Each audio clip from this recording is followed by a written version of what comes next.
ವಿಪ್ಲಾಗ್ world ಗೆ ಸ್ವಾಗತ. ಇಂದು ನಾನು ನಿಮಗೆ ನಮ್ಮ ಬೋರ್ಡ್ ಗೇಮ್ ವಿಪ್ಲಾಗ್ ಎಕ್ಸ್ಪೆಡಿಷನ್ ಆರ್ಟಿಕ್ ಅನ್ನು ಹೇಗೆ ಆಡಬೇಕೆಂದು ತೋರಿಸುತ್ತೇನೆ. ಈ ಬೋರ್ಡ್ ಗೇಮ್ ತುಂಬಾ ಆಸಕ್ತಿದಾಯಕವಾಗಿದೆ, ಏಕೆಂದರೆ ಇದು ಆಡಲು ತುಂಬಾ ಮೋಜು ಮಾತ್ರವಲ್ಲ, ನೀವು ಆಡುತ್ತಿರುವಾಗ ಆರ್ಟಿಕ್ ಪರಿಸರ ವ್ಯವಸ್ಥೆ ಮತ್ತು ಅದು ಭೂಮಿಯ ಆರೋಗ್ಯಕ್ಕೆ ಏಕೆ ಮಹತ್ವವಾಗಿದೆ ಎಂಬುದನ್ನು ಕೂಡ ಕಲಿಯಬಹುದು.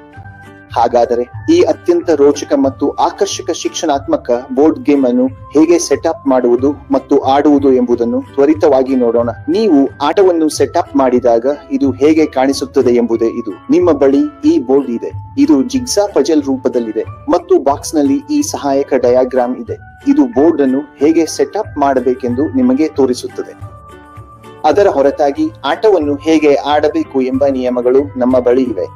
ಇದು ತುಂಬಾ ಉಪಯುಕ್ತವಾದದ್ದು ಮತ್ತು ನೀವು ಆಟ ಆಡುತ್ತಿರುವಾಗ ಇದನ್ನು ನಿಮ್ಮ ಬಳಿ ಇಟ್ಟುಕೊಳ್ಳುವುದು ಒಳ್ಳೆಯದು.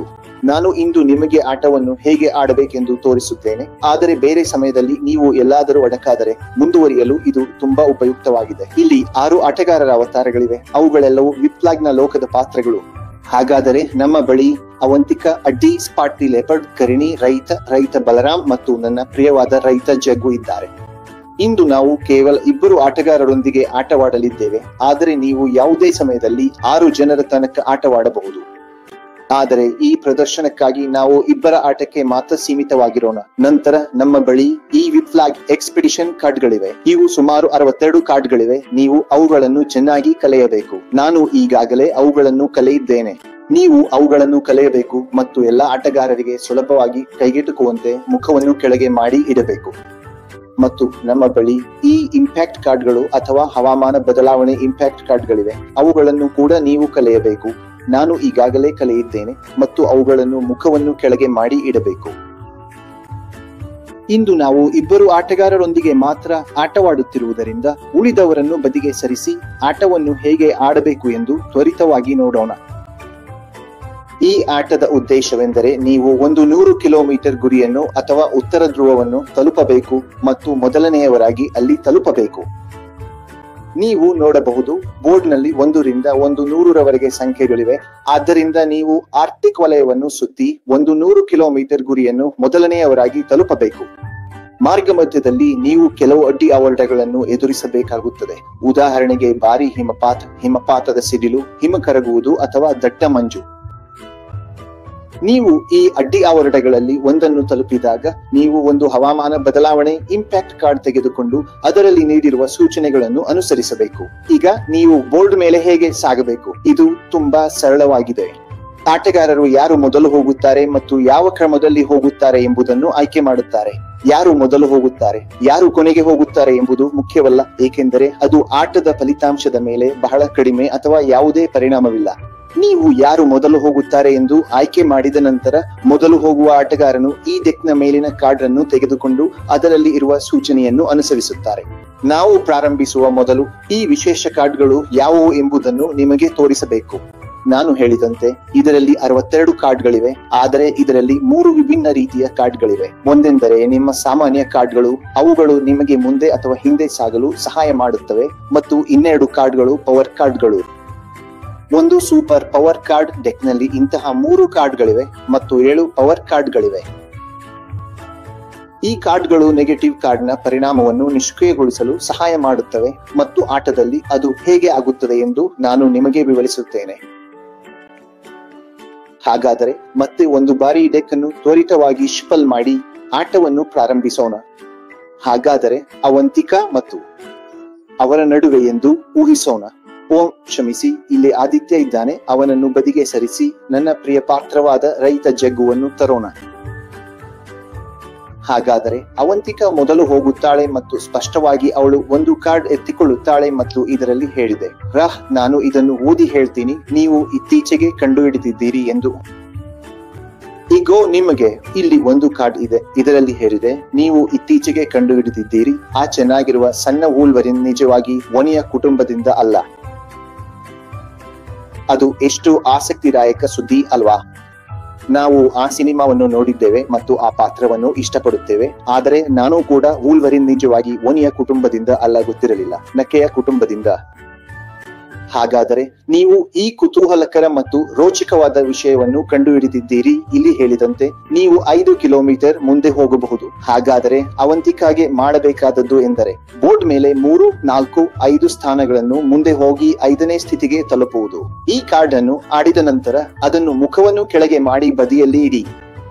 ಅದೇ ರೀತಿ ರೈತ ಜಗ್ಗು ತನ್ನ ತಿರುವಿನಲ್ಲಿ ಒಂದು ಕಾರ್ಡ್ ಎತ್ತಿಕೊಂಡು ಓದುತ್ತಾನೆ. ಅದರಲ್ಲಿ ಹೇಳಿದೆ, ಲೆಮ್ಮಿಂಗ್ಗಳು ಕಣಿವೆಯ ಮೇಲೆ ಹಾರಿ ಆತ್ಮಹತ್ಯೆ ಮಾಡಿಕೊಳ್ಳುತ್ತವೆ ಎಂಬುದು ನಿಜವಲ್ಲ, ಅದು ಒಂದು ಕತೆ ಮಾತ್ರ. ಈಗ ಅವನು ಈ ತುಂಬಾ ಆಸಕ್ತಿದಾಯಕವಾದ ವಿಷಯವನ್ನು ಕಂಡುಹಿಡಿದಿದ್ದರಿಂದ ಅವನು 7 ಕಿಲೋಮೀಟರ್ ಮುಂದೆ ಹೋಗುತ್ತಾನೆ. ಆದರೆ ಎಚ್ಚರಿಕೆಯಿಂದಿರಿ, ಏಕೆಂದರೆ 7 ಕಿಲೋಮೀಟರ್ ಗುರುತು ಬಳಿ ರೈತ ಜಗ್ಗುಗೆ ಗಟ್ಟಿಯಾದ ಮಂಜು ಎದುರಾಗುತ್ತದೆ.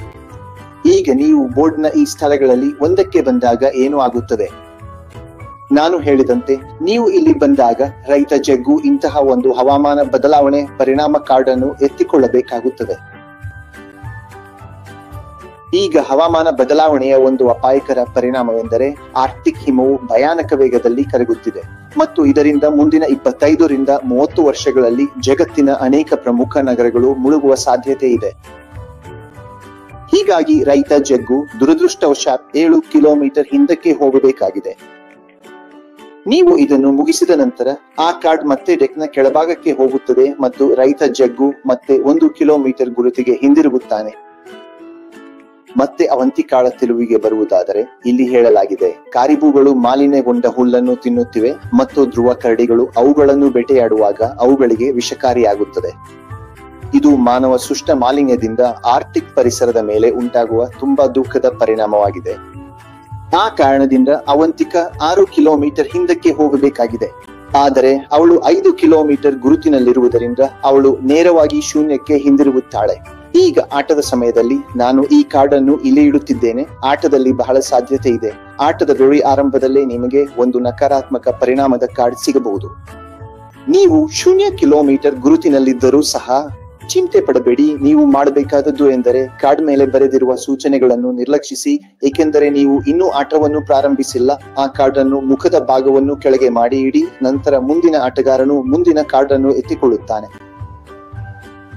ಹಾಗಾದರೆ ನೀವು ಪವರ್ ಕಾರ್ಡ್ಗಳನ್ನು ಪಡೆಯುವಾಗ ಏನು ಆಗುತ್ತದೆ ಎಂದು ನೋಡೋಣ. ಉದಾಹರಣೆಗೆ ಆಟವನ್ನು ಮುಂದುವರೆಸುತ್ತಿದ್ದಂತೆ ಜಬು 85 ಕಿಲೋಮೀಟರ್ ಗುರುತಿನಲ್ಲಿ ಇದ್ದಾನೆ ಮತ್ತು ಅವಂತಿಕಾ 60 ಕಿಲೋಮೀಟರ್ ಗುರುತಿನಲ್ಲಿ ಇದ್ದಾಳೆ ಎಂದು ಹೇಳೋಣ. ಈಗ ಅವಂತಿಕಾ ತನ್ನ ತಿರುವಿನಲ್ಲಿ ಈ ಸೂಪರ್ ಪವರ್ ಕಾರ್ಡ್ ಅನ್ನು ಪಡೆಯುತ್ತಾಳೆ ಎಂದು ಹೇಳೋಣ.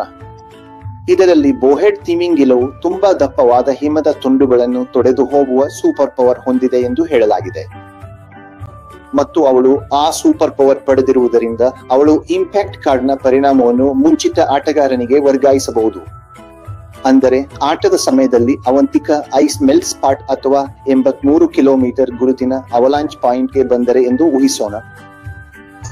ಮತ್ತು ಅವಳು ಈ ಡೆಕ್ನಿಂದ ಒಂದು ಇಂಪ್ಯಾಕ್ಟ್ ಕಾರ್ಡ್ ಎಳೆಯಬೇಕಾಗುತ್ತದೆ. ಅದರಲ್ಲಿ ಆರ್ಕ್ಟಿಕ್ ವಲಯದಲ್ಲಿ ಬೇಸಿಗೆ ಕಾಲವು ಮಾಯವಾಗುತ್ತಿದೆ ಮತ್ತು ಇದರಿಂದ ಬೇಸಿಗೆಯಲ್ಲಿ ಜಾಗತಿಕ ತಾಪಮಾನ ಹೆಚ್ಚುತ್ತಿದೆ ಎಂದು ಹೇಳಲಾಗಿದೆ.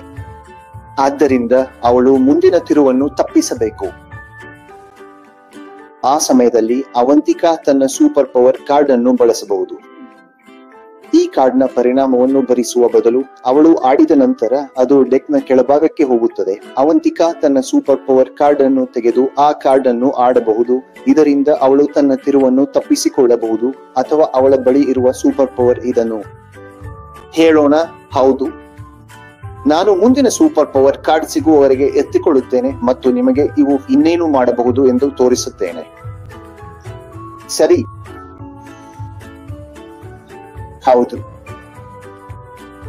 ನೋಡಿ, ನಾನು ಇಲ್ಲಿ ಈ 2 ಪವರ್ ಕಾರ್ಡ್ಗಳನ್ನು ತಂದಿದ್ದೇನೆ. ನಿಮಗೆ ಈ ಕಾರ್ಡ್ಗಳು ನಿಮಗೆ ಹೇಗೆ ಸಹಾಯ ಮಾಡಬಹುದು ಎಂಬುದಕ್ಕೆ ಒಂದು ಕಲ್ಪನೆ ಕೊಡಲು. ಉದಾಹರಣೆಗೆ ನಾವು ಈ 2 ಪವರ್ ಕಾರ್ಡ್ಗಳನ್ನು ಹೊಂದಿದ್ದೇವೆ ಎಂದು ಹೇಳೋಣ. ನೋಡಿ, ಇದು ಸೂಪರ್ ಪವರ್ ಅಲ್ಲ, ಇದು ಸರಳ ಪವರ್ ಕಾರ್ಡ್. ಈ ಪವರ್ ಕಾರ್ಡ್ಗಳು ನೆಗೆಟಿವ್ ಕಾರ್ಡ್ ನ ಪರಿಣಾಮವನ್ನು ನಿಷೇಧಿಸಲು ನಿಮಗೆ ಸಹಾಯ ಮಾಡುತ್ತವೆ. ಆದುದರಿಂದ ನೀವು ಆಟದ ಯಾವುದೇ ಸಮಯದಲ್ಲಿ ಈ ಕಾರ್ಡ್ಗಳನ್ನು ಎಳೆದಿದ್ದರೆ ನೀವು ಅವುಗಳನ್ನು ಆಡಬೇಕಾಗಿಲ್ಲ.